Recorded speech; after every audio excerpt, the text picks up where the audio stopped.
ko amazina yanyu yaboneka mu gitabo cy'ubugingo. Imana ibahezagire cyane.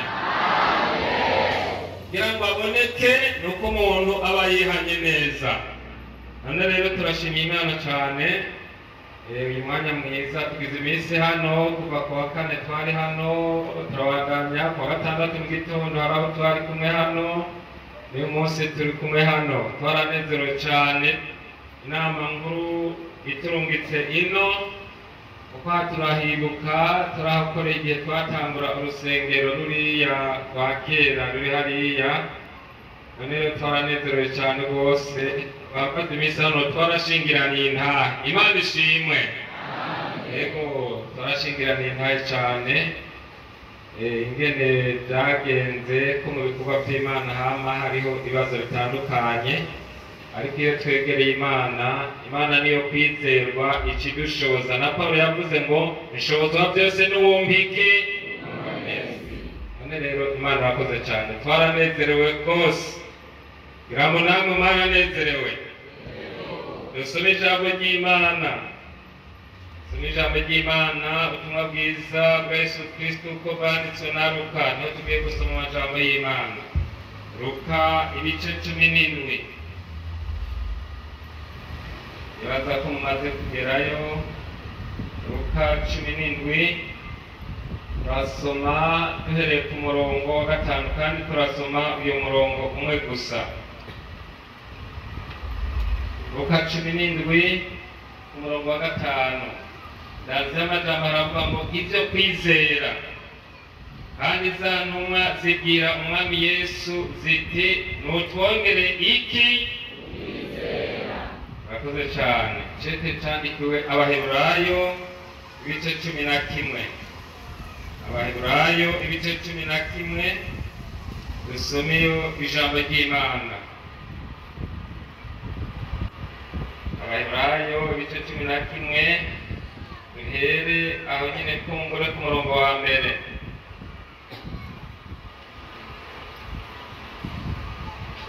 Dusome Abaheburayo ibice 11 ku murongo wa mbere. Ndanze amajambo havuga ngo ababaye abahizi muki? Kwizera. Ukwizera no kumenya rwose ibyizigirwa, udakekeranya ngo ntibizoba, kandi bitabonwa niko kubitumenyesha ko ari iby'ukuri. Icyatumye abakera bashingirwa intahe nuko bari bagufise. Ukwizera niko kutumenyesha yuko isi yaremwe n'ijambo ry'Imana, nicyo cyatumye ibiboneka bitaremwe mu biseruka. Ukwizera niko kwatumye Abeli aha Imana ikimazi kiruta icya Kayini, niko kwamuhesheje gushingirwa intahe kwari umugororotsi, hamwe Imana yashingira intahe amashikanwa yiwe yuko ari meza. Kandi niko kwatumye nanone akivuga naho yapfuye. Ukwizera niko kwatumye Henoke ajanwa mu ijuru ngo ntabone urupfu, kandi ntiyaboneka kuko Imana yamujanye. Kuko yashingiwe intare atarajanwa yuko yahimbaye Imana. Kandi utizera ntibishoboka ko ayihimbara, kuko uwegera Imana akwiye kwizera yuko iriho igaha impera abayirondera. Yesu ashimwe cyane. Ubundi turacasoma ijambo ry'Imana. Icete cyandikiwe Abaroma. Dusome ijambo ry'Imana. Abaroma ibice bingahe? Igice kimwe. Abaroma mu gice cya mbere. Dusome. Tubaza ko twashitseyo. Ndazi amajambo avuga ngo ubutumwa icyo ari cyo. Kuko ubutumwa bwiza butantera isoni ari ubushobozi bw'Imana buzanira uwizera wese agakiza, uhereye ku Muyuda ukageza ku Mugiriki.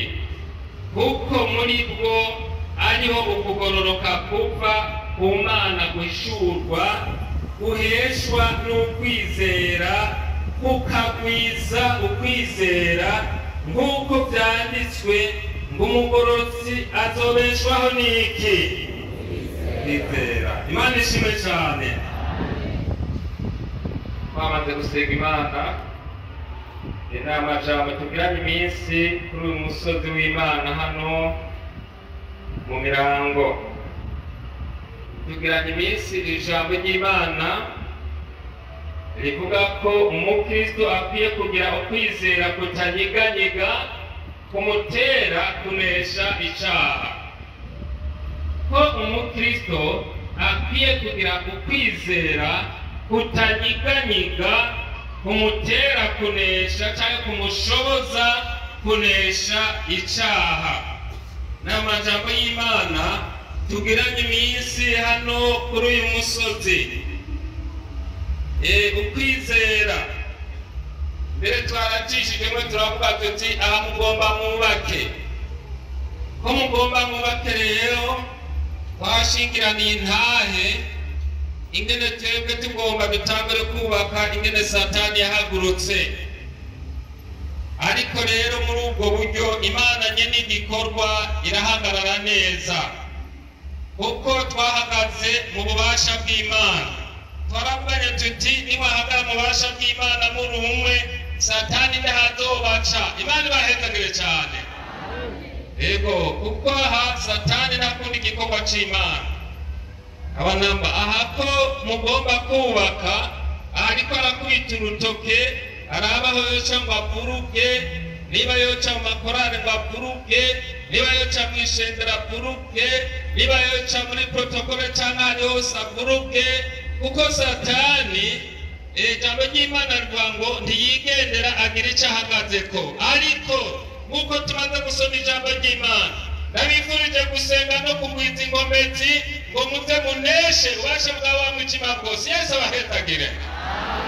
Muze muhagarare neza, muhagarare mu kwizera, mushize hamwe muri umwe, mwirinde ibitero by'Itobiya, Sanbalati, ibitero by'uburyo butandukanye. Muhagarare muri umwe, nimwaba umwe muzokora ibihambaye, kuko undi yavuze ngo tukiwa umoja tunatenda maajabu. Bwana wabariki. Nico rero twaragicishijemo nuko baho gusenga kuko kugira ngo umuntu abe umuhizi ntibimukorokera ko asenga Imana, nk'uko twabonye ba Daniyeli ingene basenze Imana bagahagarara neza, nk'uko tubona muri Bibiliya abantu byagoye. Twumvise no mu baririmbyi bavuga bahana bavuga bande, ariko bahagarara mu kwizera, ntibaterwa n'ibitero by'inyawihebuza, begera Imana, kuko Imana yavuze ngo nimwanyegera nanjye nzogira gute? Nzobegera. Kuba rero muri uku kwizera kutanyiganyiga bidusaba kwegera Imana, kandi twaravuze yuko ibitero ari byinshi. Ibyo ko bifise Imana, ko mufise Imana, ntanezero gaharinda ariko bararirimba, ntanezerwa n'indirimbo. Ni ukuvuga ko mufise Imana, muhagarare mushikamye, kuko Satani ntabura gukora. Ko tukiri mu isi, Yobu yavuze ngo mbega umuntu akiri mu isi ntaba akiri mu ntambara. Aha rero ni ugushikama, aho azozana na hose. Ejo nababwiye nti asange mwashinze ibirindiro, mwazitiye, aho azozana na hose hirya no hino. Asange hashinze ibendera y'agakiza, aho azozana hirya no hino. Asange hashinze ububasha bwa Kristo. Nta kabuza ibihambaye n'ibyo mutaziga Imana izobibakorera. Umwami abahe umugisha.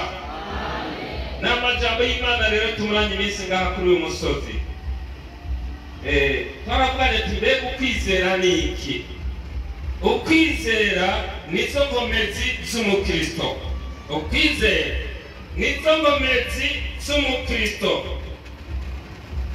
Kwizera bisaba umuntu wese, yaba umugabo, yaba umugore, yaba umusore, yaba umwigeme, umuntu wese mu kiringo arimwo ari mu Kristo asabwa kwegera Imana kugira ngo aronke ububasha bwo kwizera bwo kugenderanesha. Kandi ikindi uko kwizera kuduha icambere, twavuganye ko kuduha kwirinda icyaha. Twaravuganye kuri Yosefu ari kwa Potifari, ingene wa mukenyezi yamugerageje kugira ngo bakorane icyaha cy'ubusambanyi. Ariko uyu musore Yosefu kuko yari yaregereye Imana, yarimo inkomezi, yarahagaze mu kwizera, Bibiliya ivuga ngo aca amubwira ati jewe ntacyo databuja yanyimye ngaha, ngo nta na kimwe kiretse wowe kuri umugore wiwe, none yoshobora gukora ikintu nk'icyo ngakora ibyaha ndakwigwa hehe? Bibiliya ivuga ngo akama amuca hirya no hino amurondera. Bibiliya yavuze ngo kandi ivuga ngo ariko Yosefu ntiyagomba yuko banicarana, banaze kumwegera Yosefu nk'umukozi waho agaca kwepa, agaca yigira mu bindi bikorwa kuko yari ibanga ry'Imana. Ndabifurije mbere ku mugabo ari hano, ku mukenyezi ari hano, musore umwige muri hano, ndabifurije kuba mu ibanga ry'Imana. Imana ibahezagire cyane kuko birivuga ngo umunyamabanga arahiriye. Abanyamabanga barahiriwe, abanyamabanga barahiriwe, bayagana Imana, bayagana Imana. Abanyamabanga barahiriwe, abanyamabanga barahiriwe, abanyamabanga barahiriwe, bayagana Imana, bayagana Imana. Abanyamabanga barahiriwe. Umwami abamugisha ababyigiye kimwe twavuganye dusubiramo ingene Satani yakorotse nk'umurabyo, hanyuma ngaca ngenda imbere y'Imana ngasenga Imana ahantu ndamara iminsi. Mvuyeyo ndabona uwo muntu nawe Satani yaciyemo araje kwihana, namye mvuga nti tuzomusengera kugira ngo turabe ko Imana yomugarukana. Amaze iminsi nyinshi ari hanze y'ishengero. Cyo gituma rero gusenga Imana kudutera kongerwamo ukwizera, kuko niko twasomye muri rya jambo ry'Imana hano mu Baroma ku murongo wa 17 ngo kuko muri bwo mu butumwa bwiza ariho ukugororoka kuva ku Mana guhishurwa guheshwa n'ukwizera. Ntabwo ni ijambo rivuga ngo kukagwiza ukwizera. Ni ukuvuga iyo dusenga Imana tuba turiko turagwiza ukwizera. Hariho ibintu byinshi biza bigomba kugwanya ukwizera kwacu, ariko iyo twegereye Imana tugasaba Imana, kuko Imana yavuze ngo musabe muzogira gute? Muzohabwa. Nico bituma rero icambere twabonye muri uko kwizera kuduha kwirinda icyaha, Yosefu aranesha. Kandi muri uko kwizera biduha ikigira kabiri, gushingira intahe Kristo. Gushingira intahe Kristo, umuntu agahagarara neza akamwemangira. Narabwiye abantu ejo bitwara ahantu kuraba umuntu umwe, haca haza umuntu umwe nyene uruga akwiye kukaza asanga twicaye. Sanze twicaye arakwihweza ngo mwabagesera mwe ninde yababwiye kuza kunyicarira mu rugo? Ninde yababwiye? Ndabona araje kuri jewe afasha hakwikota afashe guca guhaguruka ngo ningoga haguruka. Chanda haguruka. Bari acarangwega uwo twari kumwe n'umugabo munini avyibushe ahindukira asanga araca ico kigabo nyene cavyagara bahaguruka wabugesera carahaguruka arangwe gashikari nkare hariya ahantu hamwe nariko ndashinga intahe turi kumwe n'abandi umuntu umwe mw'ishengero narabwiye kuzatari muto mu vy'Imana arambaza ariko gapasa baragufashe baraguhagurutsa ngurebe rego me narebe ngwiyaba jewe ngo akampagurutsa ngo afashe ngo nari kubanza kumubaza iryambere ngo urandekura ntundekura nkamubaza iryambere kandi yari umuntu akuze n'umuntu hari akuze mu vy'Imana ngo akifashe ngo gasubirira igira kabiri ngo burya ngo urandekura ntundekura ngo ninze rero pasiteri kugira irya gatatu ngo ngaho yabanye wowe pasiteri none wewe ndakubajije cyo narabace mbega ari wewe siniko ndabatwenza bafashe gutyo baguhagurutsa gutyo ariko ntunyishure mbega wo mwikunkumura ati ndekura ndekura canke wo mureka ukaraba hagushira ntunyishure mugabo n'ikibazo ntunyishure none ko abantu bapfuta ijambo n'umuntu ahonyoye ko umuntu yiheza akamuhonyorako aca avuga nabi agaca amubwira amajambo mabi ugasanga barasamanye mbega wo agufashe isoko ahantu hamwe ari umukristo ariko aracumuza ibintu umukiriya araza turi kuri iri jambo rivuga ngo kugira ukwizera kutanyiganyiga kudushoboza kunesha icaha amubwiye ati ntagaharamu nawe aca aramubwira amahera muha ngo mvira imbere y'ivyashara ngo mvira imbere urumva ngo mvira ko have genda ngo urumva uriko urantera imikoshi ngo ahave uraza amahera tubirangure uwo mukristo aca arashabura muri ako kanya kandi ari umukiriya bariko baravuga igihe uriko uracuruza rero hari n'aboza bakanagutuka hari n'aboza bakavuga n'ibitabaho mugabo we kubera uri umucuruza utegerezwa kumenya ingene wifata imbere y'abakiriya bawe Imana ibahe ingomezi iri jambo ni jambo rikomeye yanditswe hano mu Mirango ikigira gatatu uko kwizera bavuze ko kudushoboza gukorera Imana kudushoboza gukorera Imana twanditse Aburahamu ingene yemeye gutanga Isaka umwana we w'ikinege aremera aramutanga Imana iti Aburahamu fata Isaka umwana wawe ukunda umujane ku musozi ahantu uzokorera kumutangire umuntangire kw'ikimazi Aburahamu ntiyirwa araharira ntiyirwa aravugana n'umukenyezi wiwe kuko yagenda kubwira umukenyezi we Sara yari kumubaza bari guharira avuga ati urazi ingorane namuronkeyeko urazi imyaka nagize ingorane nabuze akana nawe rero Imana yaguhamagara Sara yaciye yemera arahaguruka mugabo ahaguruka muri uko kwizera naho Imana yari yamubwiye ko kuri uwo mwana nyene ari amahanga azokomoka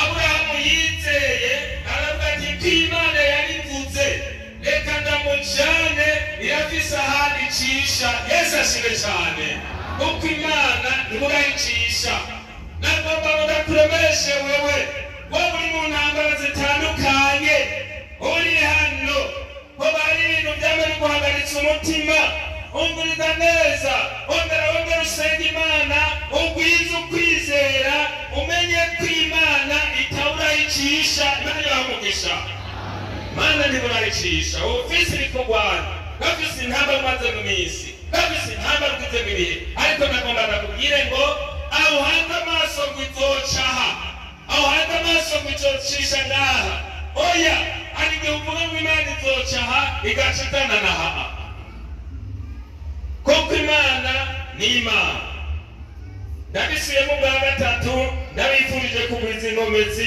Imana ibanezagire cyane ikigira kane tukiri kuri ico kigira gatatu gukorera Imana majije nta bantu b'abasuma barimo kandi begera uruhimbi.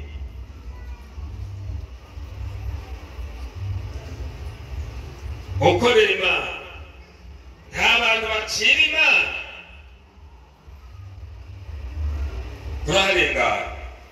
Ikigira kane, ubu bushobozi bwo kwizera budushoboza gusenga Imana, kuko mu kwizera niho wumva biriragira, wumva ijwi rivuga ati urakwiye kunyegera kuba hafi y'Imana. Ni ukuvuga muri uku kwizera kudushoboza kwegera Imana kugira ngo ukwizera kugwire. Numva icya kane, muri kwizera niko kudushoboza gusenga Imana kugira ngo rya jambo twumvise ngo kugwiza ukwizera, igihe twegera Imana bituma ukwizera kugwira. Irindi jambo rigira kabiri, twarabonye ko uko kwizera kubyara. Uko kwizera ku mukristo yaba yegera Imana kurabyara, si ngumba oya yaba namba, kurabyara. Murazi iyo umuntu atabyara agira umubabaro, agira amarushwa. Mbega sibyo? Ego. Niko n'ukwizera kuri mu mukristo kutabyara, uwo muntu yama ari mu ngorane, yamaneshwa kenshi. Uko kwizera rero dusoma ijambo ry'Imana tuvuze ko kubyara. Abaroma ibice 5, dusome ijambo ry'Imana ko tubandanya. Abaroma ibice 5 tuvuze tuti uko kwizera kurabyara.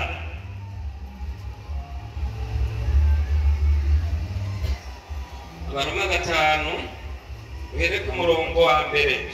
Inganzo y'amajambo havuga ngo ibiva muki mu kwizera. Kuvuga rero ibyo kwizera kubyara. None rero ko twatsindanishirijwe no kwizera, dufise amahoro ku Mana kubw'Umwami wacu Yesu Kristo. Yadushikanishije ukwizera muri ubu buntu duhagazemo, kandi tunezerezwa no kwizigira kuzobona ubwiza bw'Imana. Kandi si ibyo byonyine, ariko kandi tunezererwe n'amarushwa yacu, uko tuzi yuko amarushwa atera ukwihangana, kandi ukwihangana kugatera kudatsindwa no kugeragezwa, kudatsindwa no kugeragezwa kugatera kwizigira ibitaraba. Uko kwizigira ntigutetereza, kuko urukundo rw'Imana rwasutswe hose mu mitima yacu na mpwemu yera twahawe. Yesu ashimwe cyane. Rumva ibiva mu kwizera, iby'uko kwizera kubyara. Icya mbere tubonye yuko kwizera kubyara amahoro. Tiko tubonye hano amahoro. Amahoro rero ntiyizana. Muri indari ndavuga amahoro atangwa na Yesu ntagera akagero. Yamahumuriza abayafise, nutayata ntaho uzoyakurwako. Imana ishimwe cyane. Ndabifurije kuba amahoro y'Imana. Ikigira kabiri, ukwizera kubyara n'umunezero. Umukristo ateza kugira umunezero. Naho ibintu bibabaza n'ibibura, mugabo umukristo arabirengera. Ko turabona ku ijambo ry'Imana rivuga ngo kwitonda k'umuntu kumutera guteba kuraka, kandi icubahiro ciwe n'ukwirengagiza icyo yacumuweko. Umukristo rero si ibintu byose biza biguma bimubuza amahoro, aguma aratse, aguma atongana, aguma yidodomba. Oya yabanaba, ni ukuvuga kwizera kwawe kuba ari impfunya. Ni ukuvuga uyu mukristo ahagaze muri uku kwizera, kukwizera kuramubyarira umunezero.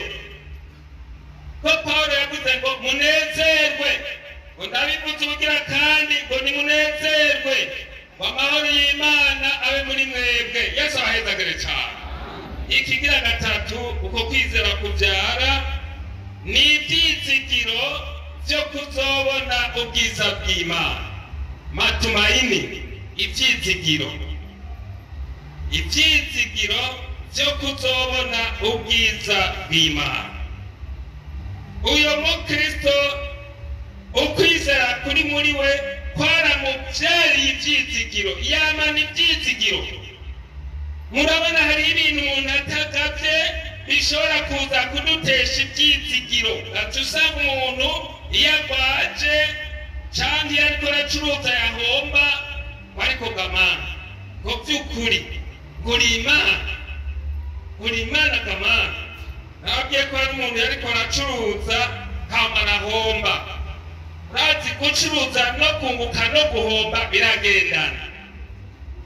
Hanyuma ahombye aca aridodomba, ariko gamana ngo ntuzi ko namwe gutangira ikigira 10 ngo kukibonera ngo bajya abantu b'intakebwa.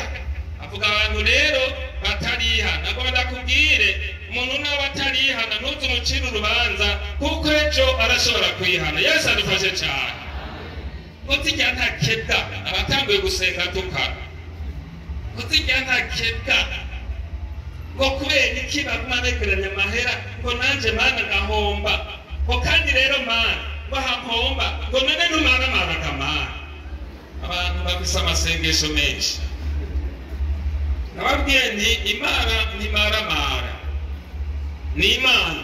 Nababwiye ni Imana ko ari Imana. Muribuka ko ari ijambo ry'Imana rivuga igihe yaririka abana b'imfura bo muri Egiputa.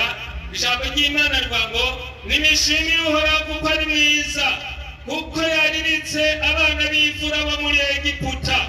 Ijambo ry'Imana rivuga ngo nimushimire Uhoraho ngo kuko yasutse ingabo za Farawo mu kiyaga gitukura bakagenda bose. None iyi Imana avuga ngo nimushimire Uhoraho yisha abantu. None we wumva ari Imana yo kumaramara? Y'abantu rero mu masengesho murazoza murasenga neza, musenge neza. Undi nawe umukozi w'Imana nababwiye yarabugwaje umwana yakunda kakana kiwe kakige karakora ku masenga mu Mana. Urazi ngene ndagukorera nkirwa ku rusengero nkato hirya no hino. Uyu mwana Mana ngo nakeneye kwakira. Iyo dusenga ntidutegeka, turinginga, kuko bitwa ngo gusenga n'ukwacu ukwishura n'ukwande kw'Imana. Umuntu akuze mu ijambo ry'Imana aramenya ingene asenga. Hanyuma arasenga hati iminsi wa Mana arapfa. Aca murambika ngaha ngo Mana ngomba nirirwe ngaha ndakubaza. Ariya mukozi w'Imana kabisa ngo ngomba ngubaze. Urabaza Imana. Ijambo ry'Imana ngo nireyo rushinga imbere y'Imana akarushinga uwo. Nta n'umwe yoburanye Imana ngo atsinde. Waheye arasenga ngo none gama ngo ndakubaza ngo ndaha nyene ngo nguyu baraba ngo ko namanda gukorera twumvise ngo uko kwizera kubyara ibyizigiro byo kuzobona ubwiza bw'Imana. Nawe twaca ibibazo bitandukanye mugabo dusenga Imana kugira ngo ibyizigiro ntibihere biguhe muri twebwe. Imana ishimwe cyane. Abasenga ngo ndakubaza kunyishure ku mwana wanje ko ndagukorera yapfuye uri hehe Kamana? Zindi ngena ciyaca mu gatiro gato yahejeje gusenga. Agisenga batari ibintu muraca cyama mu gatiro azayumva Imana iravuze, kuko Imana hari igihe itebya kwishura n'igihe itebutse. Niwabona usenze gatebutse ntiwapfe wigira umuhinga, kuko hari bamwe iyo aronse ingabire ashaka kuyita kwiwe ngo ayikore nkagwiwe. Ndayumva ari muri ako gatiro ngo umve ije Uhoraho ngo aho umwana wanje yapfuye ndi ngo niho n'uwawe yapfuye ndi, niho namye niho ndi, niho nzohora ibihe bidashira. Acarapfa mu gatiro. Yesu ashimwe cyane. Acarazanzamo imbwiye ngo aho umwana wayo Yesu yapfuye ari ngo niho n'umwana wanje yapfuye iri. Acarongera apfuka Mariya ati mbabarira Mana mbabara ko yacimwisha ati aho umwana wanje Yesu Kristo yapfuye ndi niho n'uwawe yapfuye ndi niho namye niho ndi niho nzokwama ibihe bidashira. Yesu ashimwe cyane. Iyi Mana ni ndiho. Banumva abantu bita amazina abana ngo ndiho ni Imana, ndiho ni Imana iriho uyu munsi iriho nejo. Ugasanga umuntu ariyenze umwana ndamwise ndiho mu kanya agacapfa kandi yamwise ngo ndiho. Imana yabwiye Mose agiye kwibaza none ko ngiye hariya muri Egiputa ko ngiye untumyeyo nibambaza bati yo Mana igutumye yitwa nde? Kandi yo Mana yatumye Mose nayo gitumye kuri uyu musozi wa Mirambo. Imana ikiramwisha tumiriza Mose niyakubaza Farawo umwishyura uti ndiho yabantumye ko. Kandi bamwe babwira ati ndiwo ndiwe kuko jyewe simpinduka ndiho ndiwo ndiwe uko ndi umunsi niko nzoba ejo niko nzoba ibihe byacu. Yesu ashimwe cyane. Hita umwana rero ngo ndiho abantu sinigende babyiyumvira. Ndiho ni Imana idapfa itagwara. Icyo ni kigira gatatu ko kwizera ku byari byizigiro. Ndakwifurije kwamana ibyizigiro. Wewe no mu rugo rwawe ndabona hari ibintu ugize iminsi uvuga ngo none je bizogenda guti umugabo wanje ko angoye. Bagomba guti ibyizigiro. Nakubona ugize iminsi bati none umugabo wanje ko angoye none Kamana bagomba gutakaza ibyizigiro. Oya none kukubwira ngo ongera woge Imana ugwiza ukwizera. Iyi Mana yo mu ijuru izobikora kuko niyo kwizigirwa. Yesu abahezagire cyane. Wewe wa mukenyezi wegera Imana, wa mugabo we ugiranye iminsi ibibazo mu rugo muri biriya nyene bikagomba gutesha ibyizigiro. Umviriza, ongera wegera Imana ugwize ukwizera. Ibisigaye jambo ry'Imana rivuga ngo byose byo mugomba bimenyesha Imana mu gusenga no mu kugira gute no kubinginga izobikora. Ikigira kangahe kane kivyarwa no kwizera n'amarushwa. Ko kwizera kurabyara amarushwa. Amena. Ko kwizera kurabyara amarushwa. Murasoma mu cete cyandikwa n'Ifilipi igice cya mbere murongo wa 29 havuga ngo iki? Havuga ngo kuko ico mwagaruwe ku bwa Kristo atari kumwizera gusa ariko mwagaruwe no kubabazwa kubwiwe. Abifilipi igice cya mbere nimuje ku murongo wa 29 niko havuga. Filipi igice kimwe n'umurongo wa 29 ngo kuko ico mwagaruwe ku bwa Kristo atari kumwizera gusa ariko mwaragaruwe no kubabazwa kubwaje. No kuvuga rero ko kwizera kurabyara n'amarushwa. Umuntu akaja mu mageragezwa. Muribuka Yobu yari yizeye Imana yari umukristo yizeye Imana atagira umugayo atagira agasemwa ariko aja mu mageragezwa. Ariko jambo ry'Imana rivuga ngo mubwire umugororotsi ko atahirwe. Yesu abahezagire cyane.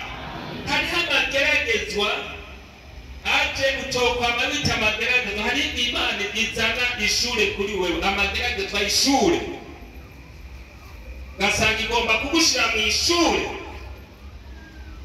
Gasanga urize amashuri urahejeje ugacuja mu mageragezwa mu ishure ry'Imana ukaja ngaho gakene kandi ufise n'abiwanyu batunze. Ukaja ngaho ukaja muri iryo shure ry'Imana. Ubu kwizera kurabyara amagerageza. Ukaja mu kindi kibazo wacuruza ibintu bakaba mu ishuri ry'amagerageza yo guhomba, Imana ikakuraba neza iryo shuri ingene ryiga ukaja mu wa mbere kugeragezwa, Imana yabona uramenye ikakungurutsa mu wa kabiri. Uze wirinde kuba umuvuga ngo je ndageragezwa, urabanza urabe ko ari ishure ry'Imana urimo, kuko Pawulo yavuze ngo mu bagabo mukwize, umuntu akuze mu vyizerwa si ibintu byose bita amagerageza. Ibonye umenye ikakunguruza mu wa gatatu. Rumba rero uko wunguruzwa uri kuraja mu mageragezwa, aduzi umwana agiye mu wa mbere akaja mu wa kabiri ariko adasubira kwiga bya bindi. Ariye mu wa gatatu baramuhindurira, ariye mu wa kane baramuhindurira, mu wa gatanu baramuhindurira, mu wa gatandatu baramuhindurira. Niko rero n'Imana ingene igenda iraduhindura. Yesu ashimwe cyane. None ntimuzi Yobu arabanza ibintu byiwe atayumva Imana ati navuye mu nda ya mama atatu mfise. Adamumva Yobu aravuze ngo navuye mu nda ya mama atatu mfise, nzosubira mu nda y'isi atatu ntwaye, izina ry'Uhoraho nirishimagizwe. Aramenye Imana ikirongerera mu ngoro zaha, ndakubonye uramenye. Abana biwe bose baca baranza kumubwira ati Yobu mbega urazi baba, bacambwira kwimosha inkombora arapfukama arashimira Imana. Imana ikirongerera mu ngoro ati ndakubonye uramenye, amushyira hanze. Abagenzi biwe ati nta muntu yabaye gutyo atabaye umunyabyaha, ati ibyo ni ibyaha wakoze. Yobu ati ningegwe ku munzani w'Uhoraho, mwebwe ntimwomenye ibyanjye. Yesu ashimwe cyane. Umukristo ntabwo ibyo yidodombe nabo kuvuga, ntuza kwidodomba ngo baramvuga, reka bakuvuge na Yesu baramuputse.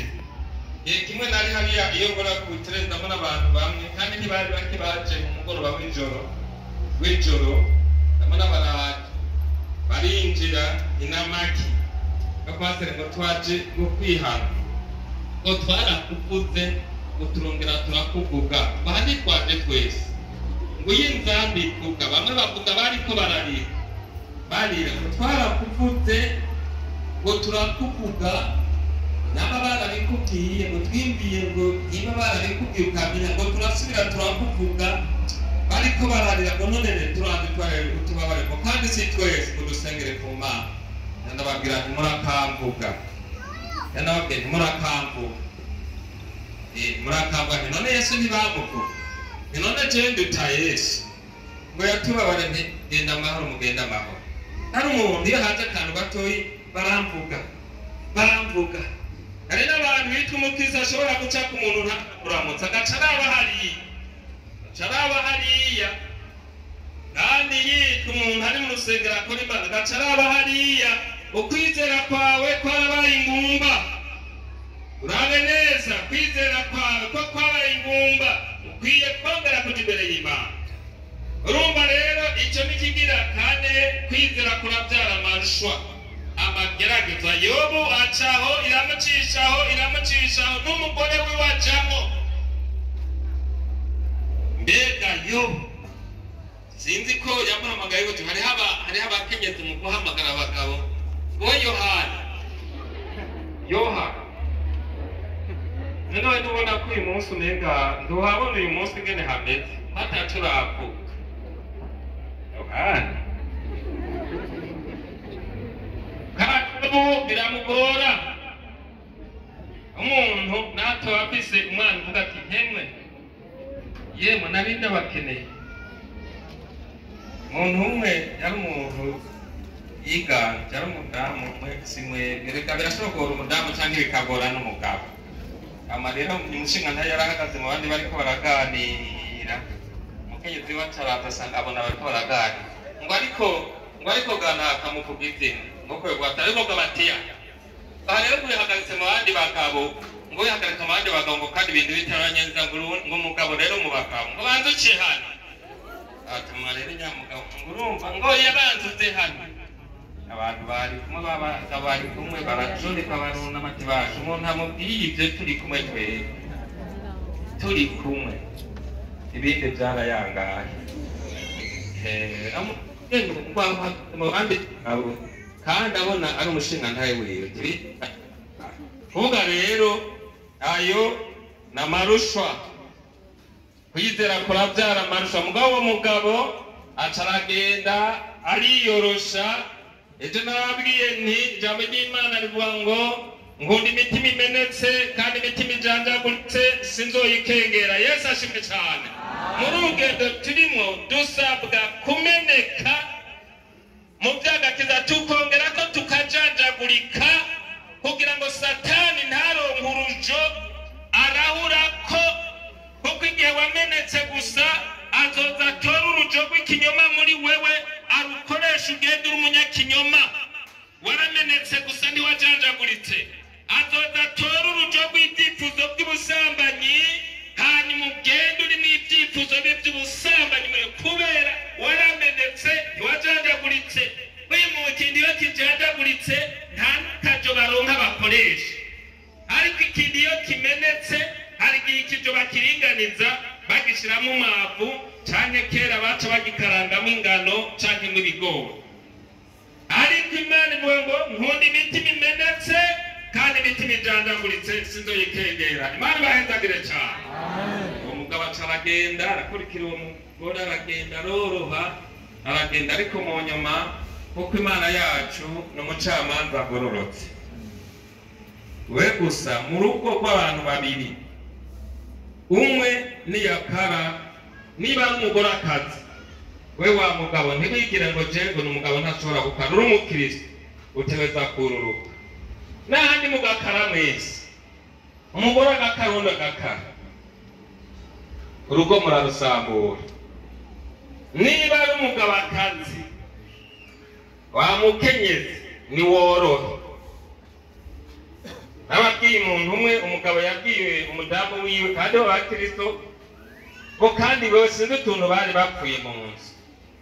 Ko ndavuga kuri iki kugira ukwizera kutanyiganyiza kudushoboza kunesha icyaha. Barasobanura bavuga ngo kandi wewe ngo iminsi yose ngo umenga ntugire umutwe, ibyo nkubwira byose umenga mu mutwe. Nyamukenyezi nawe Satani acaramwinjira ngo uragenda rero urondera abafise imiti ikora kw'iyo bari baterana amajana. Ni ukuvuga iyo hese mugahaguruka muratsindwa. Cyo gituma rero ijambo ry'Imana rivuga ko umukristo ari mu rugendo afise ingene amera. Ikigira gatanu ko kwizera kubyara no kwihangana, kuko kwihangana bidusaba ibihe byose n'iminsi yose. Hari igihe Shetani ashobora guhagurutsa intambara akazicisha mu bana mu rugo. Igihe rero utabimenye uzokwama ugira ingorane utuka abana, uzokwama ubashirako inkoni. Ego birivuga ngo ntukareke gukangira umwana, ariko ukama akantu kose ufata inkoni vuta, mu gitondo ufata inkoni vuta, yemwe azohava azimenyera avuga ati ndabikora narazimenyereye.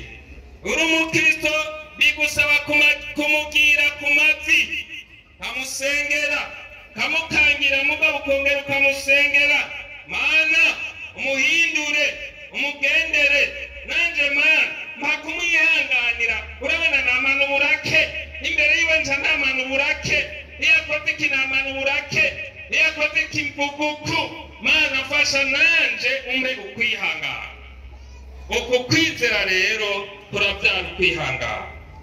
Ikigira gatandatu, uku kwizera twumvise ko kubyara ingomezi zo kudatsindwa. Ko twasomye ijambo ry'Imana zo kudatsindwa. Kubera iki iyi minsi ya nyuma abantu bariko baratsindwa n'ururimi? Kubera iki iminsi ya nyuma usanga mu rugo umugabo atemera umugore wiwe, basanga ntibanayaga ngo banatwenge.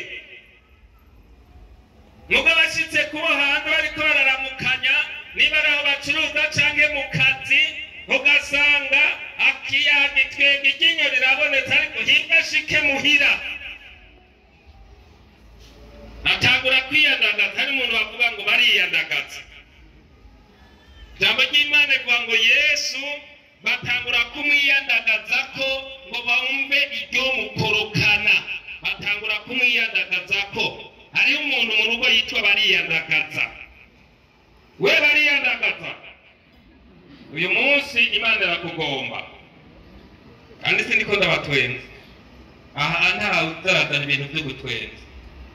Ubutumwa kugira umuntu yumva ahagaze n'ubu inzamba yovuga igitebye mu kanya twosohoka kazamwa ngo pasiteri karabaye nawe twazatuma umwe muri mwebwe karabaye. Ni ubutumwa budusaba kwitegura kugira ngo umuntu yumva ahagaze. Ntituza ngo tumvikane mu majambo gusa ko abantu muri iyi minsi bagomba kuboneka gusa. Oya, niyo mpagaze havuga nti Mana sinze kuboneka kuko jende umushumba w'imurakimazi ariko haze kuboneka na wewe iyo ni ijambo. Yesu ashimwe cyane. Nishi kandi bituma rero mu rugendo ari urugendo rukomeye bituma abantu batsindwa babura inkomezi zo kwizera. Sanga umuntu ariko aragwa muri ibi, gasanga umukenyezi ibintu byaba yangaye ntiyemerana n'umugabo, gasanga avuga ati jewe umugabo sindamwemera, umushingana jewe umugore sindamwiyumvamo, ibintu bimeze uko. Gasanga abantu bariho ariko bafise ibintu batandukaniye ko Satani yabategeye. Cyo gituma rero birakwiye ko twongera ko inkomezi. Isi mugabo iriko iradukwega, irakwega abantu ntibakirondera umwanya wo kwegera Imana. Ariko nagomba nongere ndabicisha mu mugani, mwegera Imana, turi mu minsi ya nyuma, mugwize ukwizera kugira ngo muze muneshe ibyo Satani ariko arategura. Imana ibahezagire cyane. Rero narababwiye ingene umwami yambwiye akanzanira umuzingo munini, arambwira ngo mwarimu Benwa bita badisabwe ari mu nzozi, kabona azanye umuzingo munini wanditse ko imbere n'inyuma, ngo ndakuzaniye umuzingo kugira ngo umire, wasame umire, kugira ngo uzuneshe ibyo muzohura ejo. Mbonye ari munini ndamubuze, ndamusubiza nti oyaye, uwo muzingo sinoshobora kuwumira. Nawe acarasubiramo, utegereza kuwumira. Umuntu akubwiye ngo utegerezwa, abaguhaye itegeko ntabanduka. Ambwiye ngo utegereza kuwumira kugira ngo ibyo muzohura ejo uzubineshe ntibize bikuneshe. Numvise ngutegerezwa, ngo ntabwo nciye ndasama, ngo narazanye arawurongereje mu kanwa, ngenda ndamira, ngo narahereje, ngo nyahereje mbize nca nikangura. Anikanguye nca ndapfukama nca ndasenga. Kandi ibyo bibazo kuko Imana itubonera ibiri imbere narabibonye. Mwemere musenge Imana, mugwize inkomezi kugira ngo muze muhungu uburake bugiye kuzoza. Imana ibahezagire cyane. Muze muhungu uburake bugiye kuzoza. Ikigira umunani ko kwizera kubyara ni urukundo. Urukundo niko rutwara byose. Urukundo muri jaride ngo mbega urukundo rw'Imana kogeranwa ni Yesu Kristo ariko aravugana na Nikodemu, aramubwira ngo kuko urukundo Imana yakunze abari mu isi ariko rwatumye itanga umwana wayo w'ikinege kugira ngo umwizera wese ntazapfe ngwiki, ntazapfe rubi, ariko azahabwa iki? Ubugingo budashira. Urukundo rw'Imana cyo biva mu kwegera Imana. Kigira 9 kiva muri kwa kwizera n'ubwizigirwa. Kuba umukristo w'umwizigirwa, kuba umukristo uguranukishura, kuba umukristo uzeca ibintu na shobuja ukabikora neza, kuba umukristo utajya ikigavu. Ikigavu murakizi? Ikigavu bavuga ngo kugavura. Basanga abantu barakora mu mazu kabashebuja, basanga abantu barakorera abandi, basanga umuntu ari hariya arajeje ibintu mu kazi ka leta, arajeje ibintu mu kazi k'umuntu kanaka, mugabo ugasanga ni umukristo, mugabo aracarya ikigavu.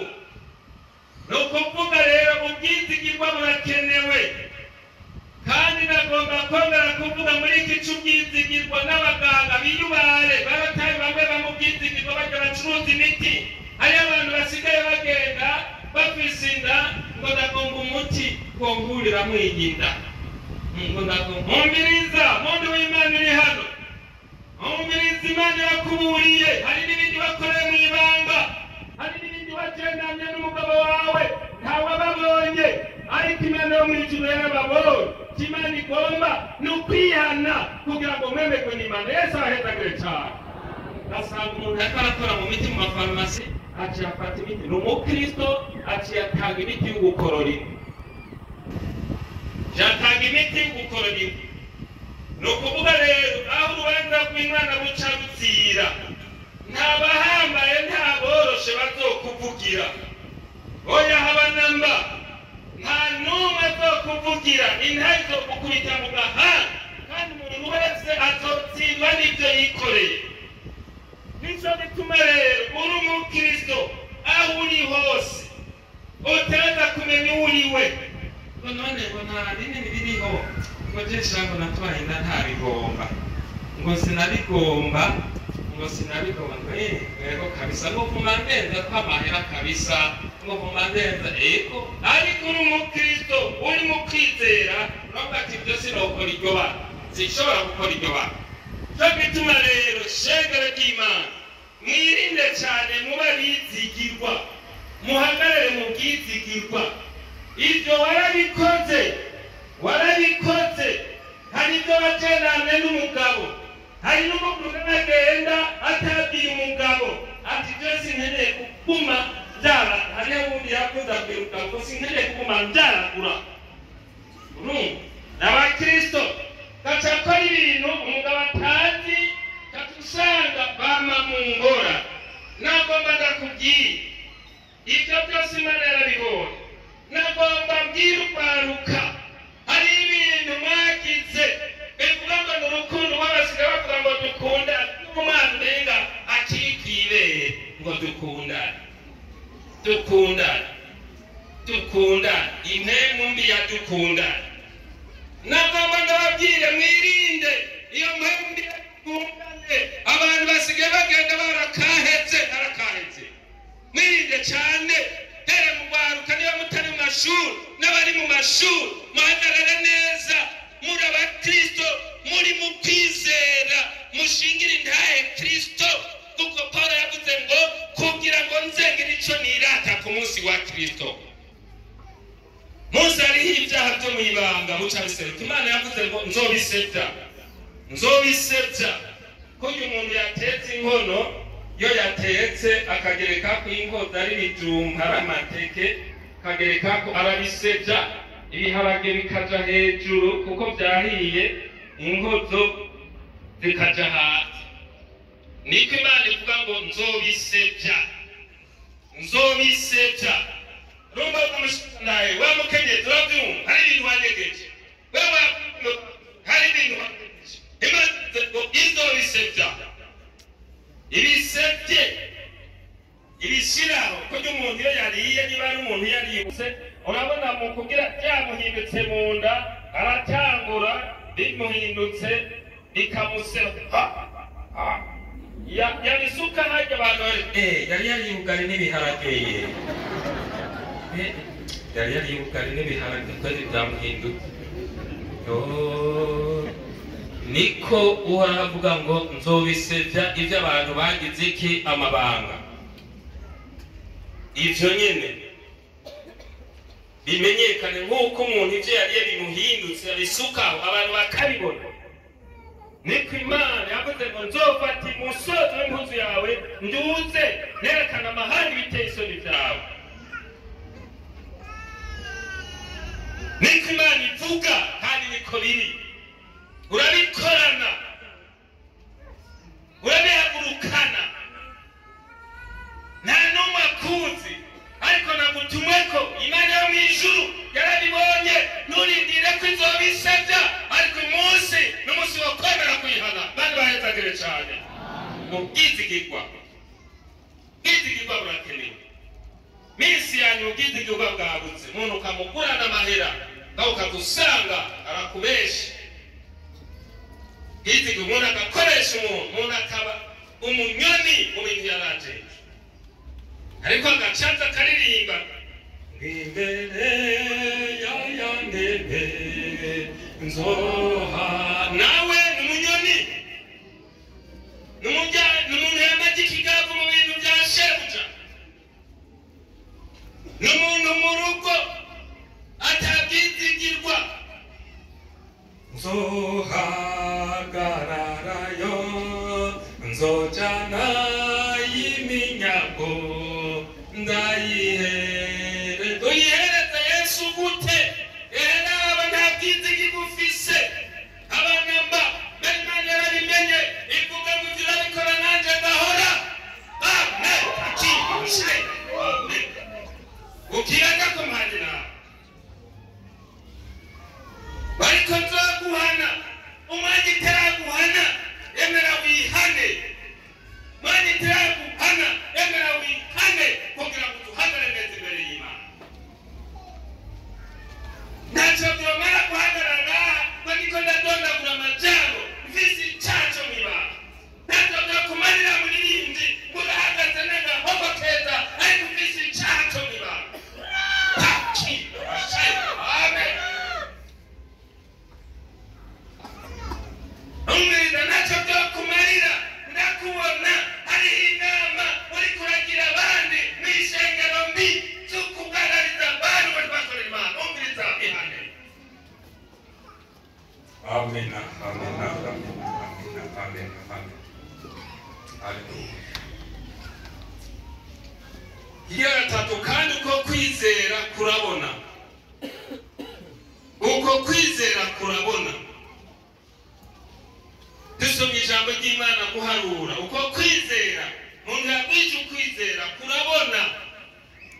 Guharura. Uko kwizera kurabona. Hallelujah. Uko kwizera kurabona. Guharura ibice 24. Uko kwizera kurabona. Ukwizera kwacu kurahamye pe. Egoshinzwe kw'ijambo ry'Imana yacu. Ntacyo dutinya dushikame gusa. Muri Yesu. Uko kwizera kurabona. Guharura ibice 24 dore ku murongo wa 15. Avuga ngo iki? Avuga ngo nuko atangura kuvugishwa uwo yari Baramu. Ati uku niko Baramu mwene Beyora avuga, niko umuntu yari ahumirije amaso avuga. Tuvuze tuti uko kwizera kurabona. 16. Niko wumva amajambo y'Imana avuga, agatapa akamenya ubwenge bw'isumba byose, akerekwa ishobora byose nko mu nzozi, akikubita hasi ariko ahumuye amaso. 17. Ati ndamubona ndamwitegereza ariko ntari hafi.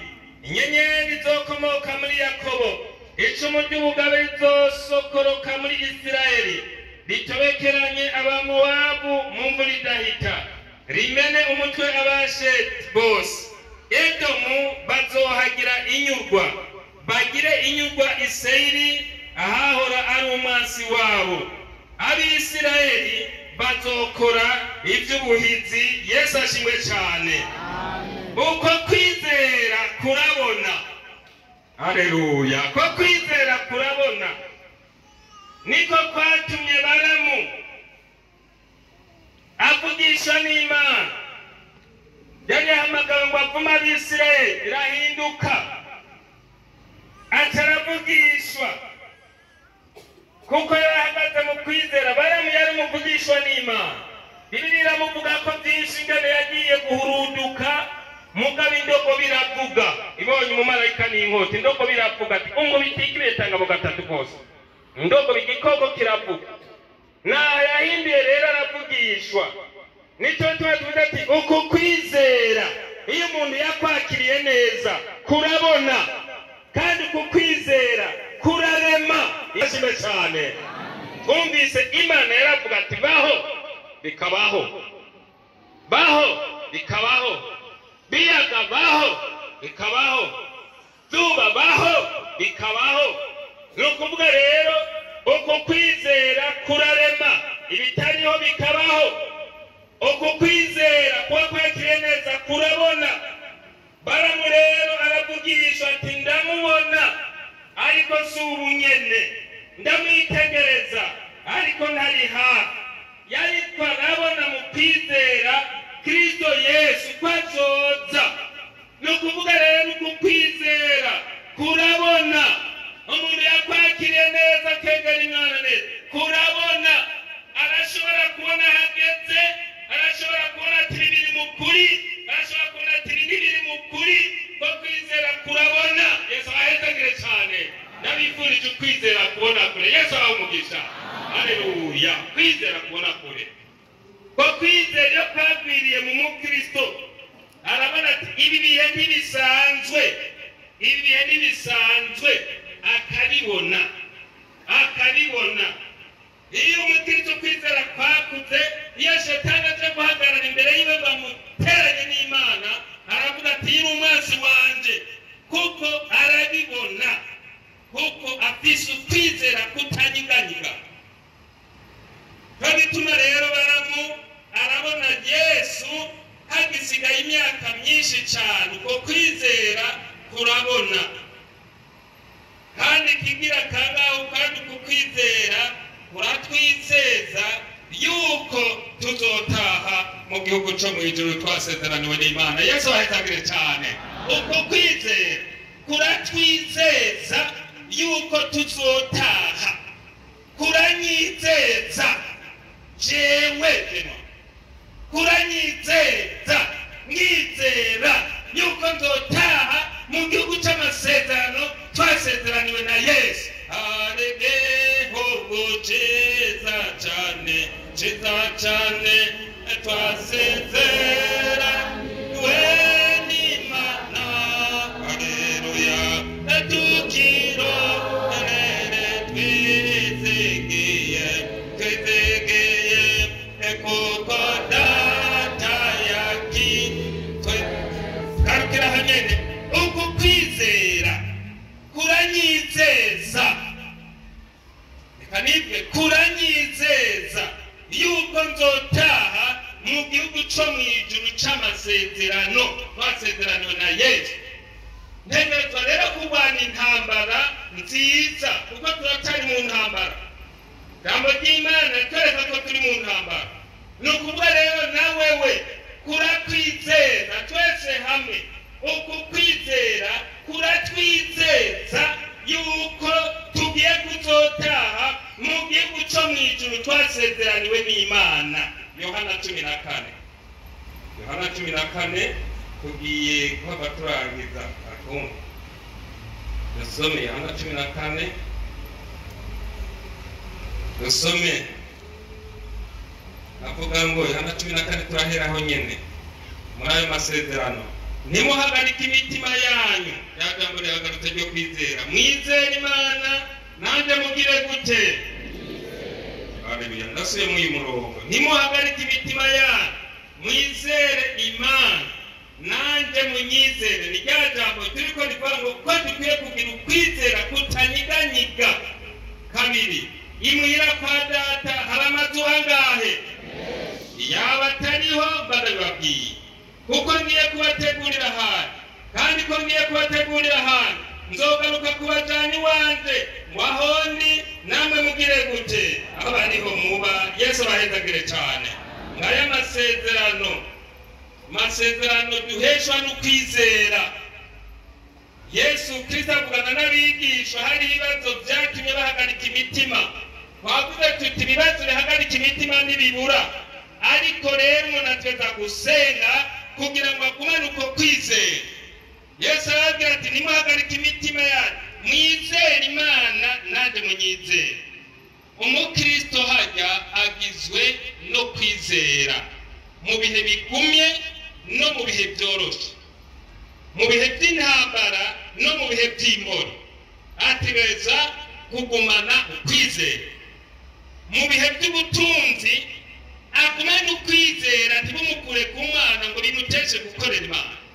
mu bihe by'ubukene agumane ukwizera, mu bihe arayahimbye agumane ukwizera, mu gihe araye inzara agumane ukwizera, mu gihe yadutsweko n'uruvugo agumane ukwizera, mu gihe yadutsweko n'ibintu agumane ukwizera.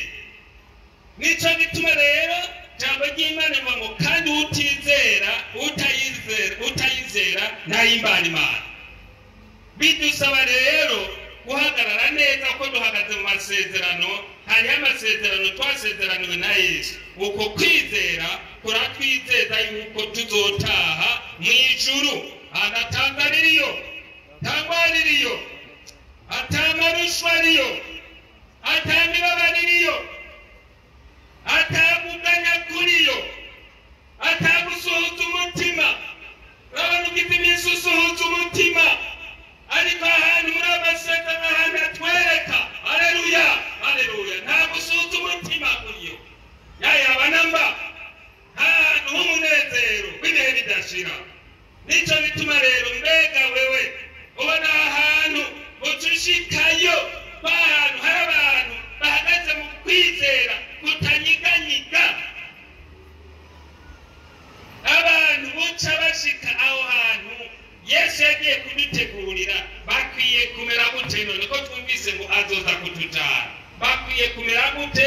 Azojana bameze gute? Abantu ba 13 azojana bameze gute? Ko twumvise ngo azoza kutujana, none azojana bameze gute? Abaroma 13 dusema Roma 13 dusome azoza kujana abameze gute, canke abantu azoza kujana bakwiye kumera gute? Ko twumvise ngo azoza kutujana, azojana abakwiye azotwara bameze gute? None bakwiye canke kumera gute? Abantu buca bagenda bakwiye kumera gute? Abaroma 13 bere ku murongo wa 11. Nanze amajambo havuga ngo ukugaruka kwa Yesu kumeze gute? Kuregereje. Nuko mwami mugenza mutyo, kuko muzi iminsi y'uko igihe gishize cyo kwikangura. None agakiza kacu karatwegereye kurusha igihe twagiye gute? Twizereye. Ya jambo riguma rigaruka. Ijoro rirakuze kugira buce. Mbere yuko dukwiye kumera, nuko twiyambure ibikorwa bimeze gute? By'umwiza. Twambare ibigwanishwa by'iki? Tugenda n'ingeso zimeze gute? Abagenda ryari, tutadandahirwa, tutaborerwa, tudasambana, tudakora iby'isoni nke, tudatongana, tutagira ishari, ariko mwambara umwami Yesu Kristo, kandi ntimubabane iby'umubiri ngo mukore ibyo wifuza. Yesu adufashe cyane. Dusubire kuri umurongo wa 12. Ijoro rirakuze kugira buce, nuko twiyambure ibikorwa by'umwiza, twambare ibigwanishwa by'umuco, tugendane ingeso nziza. Numva mushinga ntaye mukengezi nigeme musore, tugendane ingeso zimeze gute? Abagenda kumura, tutadandahi, tutabore, tudasamba, tudakora iby'isoni, tudatongana, tutagira ishari, ariko mwambara umwami Yesu Kristo, kandi ntimubabare iby'umubiri ngo mukore ibyo wifuza. Imana irahezagire cyane. N'aya majambo y'Imana asobanutse cyane, kandi wese mwumvise amajambo y'Imana, Imana irahezagire cyane. Amen. Bantu rero biteguye kuzoza aho hantu Yesu yagiye kudutegurira, turumvise uko dukwiye kumera.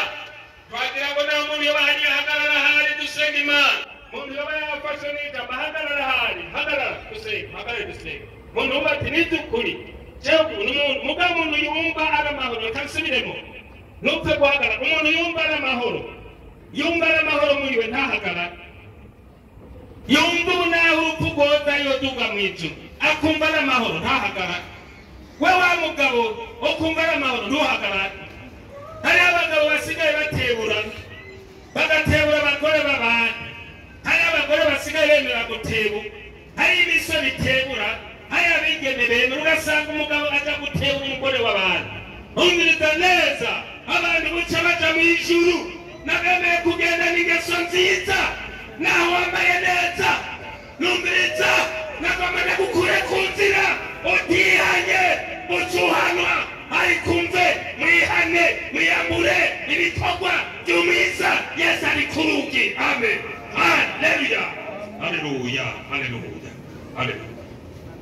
Ariko ndasubiye, umuntu yumva ari amahoro yicara, ariko umuntu yumva mpema ariko aramwagiriza ati hagarara bagusengere.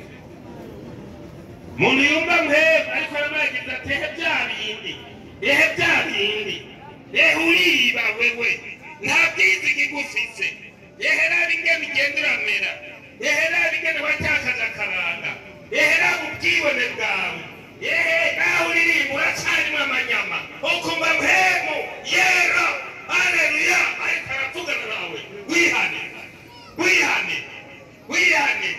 wihane niguhora hagize. Amen, amen, amen, amen. Hagomba tuvuga iki? Mwe muhagaze hariya, gabuze umuntu yumva yatsinzwe, umuntu yumva mu mutima ari amahoro yicare. Si ubutumwa bw'iterabwoba, oya. Umuntu yumva afise amahoro mu mutima, yumva ati ninzamba naho nosohoka ngacampa ndaja mu ijuru, yicare. Ariko umuntu yumva muri we, kuko twaje aha ntitwaje guheza umwanya ngo dushushe intebe gusa, ntitwaje gushusha intebe. Sinaje ngaha ngo ndondagura amajambo gusa, oya abana nubanaje kukubwira icyo Uhoraho yantumye hano mu Mirango. Twabwiye Mose genda ubabwire nti ndi Uhoraho, ndi uwo ndiwe, ndiyo. Haleluya, ndiyo. Dusenge. Mwebwe muhagaze, iraguca mubwe mu ntebe mwerekane n'Imana ibone ko mwatunganije. Mubwe mu ntebe mwegene no mbere, aho bishoboka mwegene muhagaze. Ariko kandi ngomba nkebure ntagire umuntu aza kwiba ibintu by'abandi, ntagire umuntu aza kwiba ibintu by'abandi. Hari abantu bazanywa na tubiri uze kwihana, hari abantu bahegera umuntu asize akana bagaca baterura. Wihane, kuko utihanye ishobora kuguhana. Mwegere mugume muhagaze, kuko icambere Imana irondera n'umutima. Kunaho uhagarara canke naho muzayomera gute, ariko icambere irondera ni impuzu y'imbere, mwambaro w'imbere. Niba Uhoraho agomba, Uhoraho ashaka, nico ngiri ijambo ry'Imana Mana yantumye hano mu Mirango, bamugira ukwizera kutanyeganyezwa n'ibihe, kubatera kunesha ibyaha. Abantu benshi bariko baneshwa kubera kubura ingomezi. Mwami Nyeningabo, turagukengurukye Mana, imbabazi zawe zamaye bidashira. Nico gituma utawamutumira abantu bawe ngo baze aho uri nabo bacuriye amajambo. None ijambo ryawe riramaze kuvugwa, uramaze kwivuguriwe, uramaze kwiyerekana, wageneye abantu bawe ijambo ryawe ngo umuntu wese yongere yibaze kuri iri jambo ryo kwizera. None yabemeye guca bugufi, barapfukamye munsi y'inyonga zawe, baraje munsi y'umusaraba, baratsinzwe, baremeye ko batazigamye ukwizera. Ijambo ryavuga ngo kwizera kuzigama umuntu ukamurinda kuba mu cyaha. Basanga ukwizera ko yatakaye, bituma baza mu bihe bitandukanye. Ku wese apfukamye agafata inkingo, umugimba waduha byamunesheje. Maraso ya Yesu cyamweza gutunganye. Urakoze kubahariye kandi aho dukubegeje, tubisabye gucumuza n'Umwami Yesu, tubisabye. Amen. Mukiraho nyene guco nyene mutanyakaye, dusaba umuntu agwaye aduze ukuboko. Umuntu agwaye nundi akadusabe pasiteri yongera abasengera abagwayi. Turasigaye gusengera abandi bantu bamwe gusa. Uragororotse Mana nziza, ega nta kindi mu kwizera niho byose bishoboke. Ego yari Betaniya babwiye Petero ngo bukeye mu gitondo karasanga umusukoni wagumye wahumye, ushavuga ngo Petero ubimenye neza nimwagira ukwizera nk'agatata ka sinapi muzobwira imisozi ritabwe mu kiyaga ngo rizobe kuno.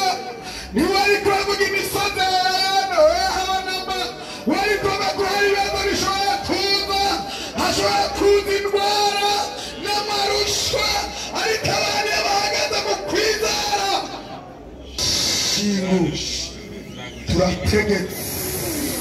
turategetse indwara z'uburyo bwose, kurwara igisenzere ubuze ngo mbahaye ububasha bwo gukandagira inzoka na sikopiyo, kubasha bw'ubwiza bwose, indwara z'uburyo bwose, z'amangati zose, zo mu gaciro zose. Ubutandukane bwazo urabizi, ariko ufite ijambo rya nyuma ni wewe. Vuga ijambo kuri imitwaro y'indwara, vuga ijambo kuri za diyabete, vuga ijambo kuri izi ngumba, vuga ijambo kuri abarwayi ibitega n'amarozi, ibisigaho byagize abaca ababashwe abahoki. Shobozi bw'Imana, shobozi bwawe Mana, kiganza cyo kubohora, kiganza cyo gukiza, kiganza cyo gutabara. Uyu muntu turamusenge, amaze igihe yihebuye, yagiye n'amapfumu byarose, yagiye kwa muganga biranga, ariko ko yemeye guhaguruka agapfukama, agomba kukugeza mu kweka umukiza.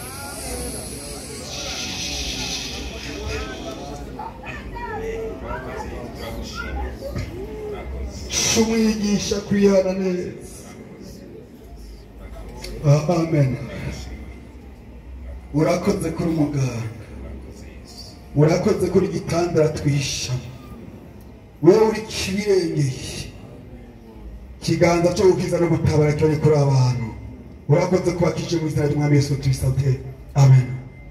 Akoma dusengere numvise ijwi rivuga ko ari umuntu yazimye ariko arakorera Imana yarazimye. Amen. Haleluya. Uwo muntu harimo yazimye, ukiraho nyene n'umuntu yumvise yazimye ariko arakorera Imana yarazimye. Banze mwicara imbere mwebwe muhagaze, tugomba dusengere uyu muntu mukiri ngaha yazimye ahagarara. Aha umuntu yazimye, numvise umuntu yazimye, ngo hari n'uwundi w'igicuga nahagara usanga ari umuntu wese ngo umuntu ariko arakora yazimye, mu yazimye muri we, umuntu yazimye muri we, yewe numvise beza ntimubyitirane, n'umuntu yazimye abona n'ibyo akora, ubona ati n'iby'ukuri nta muhemu, ko numvise ngo umuntu yazimye ariko arakora yarazimye,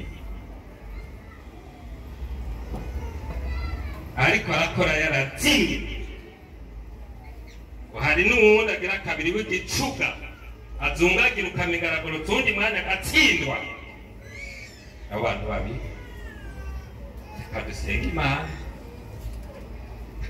Imana, Mwami tumanona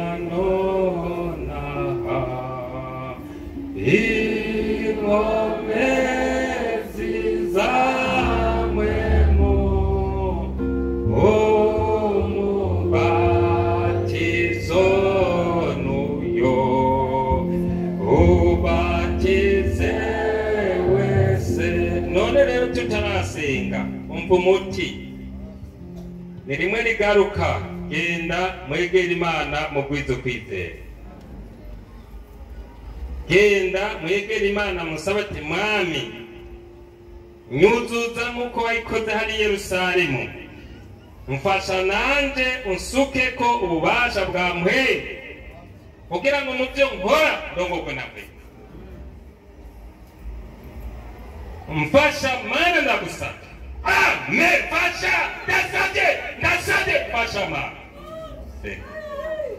haleluya haleluya saba mwegera imana nta handi riva ni ku mavi kandi wegera imana taco mupfa n'imana bantu benshi bariko baregera imana bafise ibyo bapfa n'imana uragahezagirwa mwami urera kandi uragororotse uri imana ugira neza uri imana utabara turagushimiye kuri imana ubona turumvise ngo ko kwizera kurabona wewe urabona uri imana nyamana ngaba barahagaze rero mana ngaba wa muntu wavuga wari umuntu yatinye wari umuntu mpemu yagiye wari n'undi ari gicuga turasenze imana turahaza amaso mu ijuru turasabye ngo usuke kumwe wasuka i Yerusalemu kumwe wasuka kuri za ntumwa zawe kumwe wasuka kuri aba bagabo suka kuri aba bagore suka muri misore n'abigeme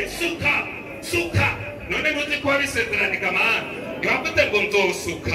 wavuze ngo nzosuka uravugisha umusabyi wawe Yoweri ngo mu minsi ya nyuma ngo nzosuka mpemu wanje ku bari n'umubiri wose ngo bazovugishwa bazokwerekwa bazorota inzozi haleluya ego kora ego suka amen suka kuri abakenyi suka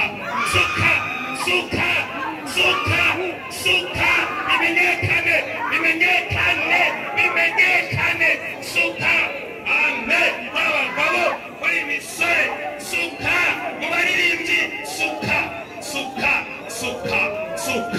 urakoze duhagaze ku masezerano ubikore nk'imana ugira ico bahinduriye wo buhindura ivyase guhinduka turagize mu izina rya Yesu umwami wacu amen.